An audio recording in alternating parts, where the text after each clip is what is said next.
અંકલેશ્વર શહેરમાં આગામી ગણેશ મહોત્સવને લઈને નાયબ કલેક્ટર કચેરી ખાતે વિશિષ્ટ બેઠક યોજાઈ, જેમાં વિવિધ ગણેશ મહોત્સવના આયોજકો મોટી સંખ્યામાં ઉપસ્થિત રહ્યા હતા. અંકલેશ્વરમાં ગણેશ યુવક મહોત્સવ મંડળના નિમંત્રણ પર યોજાયેલી આ બેઠકમાં મંડળોને મંજૂરી, આયોજનમાં સહકાર, રસ્તાઓની વ્યવસ્થા, મૂર્તિ સ્થાપન માટેની પરવાનગીઓ, વીજ પુરવઠા અંગે ડીજીવીસીએલ સાથે સંબંધિત પ્રશ્નો વગેરે મુદ્દાઓ પર વિસ્તૃત ચર્ચા કરવામાં આવી હતી.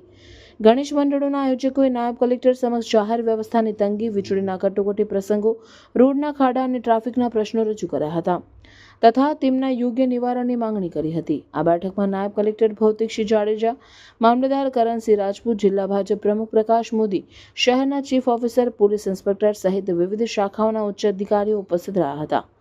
સાથે જ વિવિધ મંડળોના પ્રતિનિધિ તથા ગણેશ મહોત્સવ કમિટીના પ્રતિક કાયસ્થ પણ હાજર રહ્યા હતા. બેઠકના અંતે નાયબ કલેક્ટર દ્વારા તમામ મંડળોને જરૂરી સહયોગ આપવાની ખાતરી આપવામાં આવી હતી અને શાંતિપૂર્ણ, ભવ્ય અને સુંદર ગણેશ મહોત્સવ યોજાય તે માટે તમામ વિભાગોને ચુસ્ત વ્યવસ્થા રાખવાની સૂચના આપવામાં આવી હતી.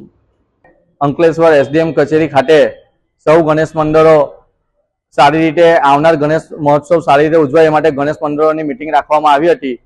તેમાં અમે એસડીએમ સાહેબને રોડ રસ્તા તેમજ ડીજીવીસીએલની જે પણ ભૂલો છે અને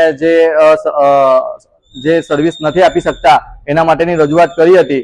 તે રજૂઆત એસડીએમ સાહેબ તથા સર્વે સાંભળી હતી અને આ મિટિંગમાં જિલ્લા પ્રમુખ શ્રી પ્રકાશભાઈ મોદી પણ હાજર રહ્યા હતા. તો અમે એમનો પણ આભાર માનીએ છીએ. એમને પણ આ તહેવાર સારી રીતે ઉજવાય એ માટે ચિંતા વ્યક્ત કરી હતી અને આવનાર દિવસમાં આગમન અને વિસર્જનની પણ અલગ મિટિંગ રાખવામાં આવશે એવી જરૂરી સૂચના આપવામાં આવી હતી અને આ તહેવાર સારી રીતે ઉજવાય એ માટે સૌએ સાથે રહીને ચર્ચાઓ કરી હતી. જય ગણેશ. તમામ અધિકારીઓની હાજરીમાં ગણેશ ઉત્સવ વ્યવસ્થાપન સમિતિની આજે મિટિંગ કરવામાં આવી. આ મિટિંગ આગોતરા આયોજન રૂપે લેવા જઈ રહેલા પગલાઓ તથા ગયા વર્ષે જે પણ મુશ્કેલીઓ પડી હતી તે નિરાકરણ તથા સુચારુ આયોજન કરવા માટેની મિટિંગ હતી. તેમાં વિવિધ ગણેશ સમિતિના સભ્યો દ્વારા સૂચનો તથા સજેશનો કરવામાં આવ્યા હતા, જે ધ્યાને લઈ અને આ વર્ષનું ખૂબ જ સારું આયોજન થાય અને ખૂબ જ ઉત્સાહથી આપણે ગણેશ ઉત્સવ ઉજવીએ તે માટેની આજે મિટિંગ કરવામાં આવી. ગણેશ ઉત્સવ દરમિયાન જે કંઈ મુશ્કેલીઓ પડતી હોય, વિસર્જનના સમયે જે કંઈ મુશ્કેલી પડતી હોય, તો ગયા વર્ષે જે કંઈ પણ ત્રુટિ રહી ગઈ હોય તો એના સંદર્ભમાં આગામી ગણેશ ઉત્સવમાં આવી કોઈ મુશ્કેલી ન પડે અને જે કંઈ કુંડ બનાવવાના છે અંકલેશ્વરમાં તો એ પણ વિસર્જનના અગાઉ સુંદર અને સારી રીતે બને અને ગણેશ ઉત્સવ સમિતિના સૌ મંડળોને પણ સંતોષકારક લાગે એ રીતનું આ સમયે ઉત્સવ ઉજવવાનો છે અને પોલીસ વિભાગ તરફથી પણ એનો સુંદર સાથ સહકાર મળી રહે, પ્રશાસન તરફથી પણ સાથ સહકાર મળી રહે અને એ પ્રમાણે ગણેશ મંડળો પણ પ્રશાસનની સાથે સહયોગથી વર્તે અને સુંદર રીતે ઉત્સવની ઉજવણી થાય એ માટે આજની આ મિટિંગ યોજવામાં આવી હતી.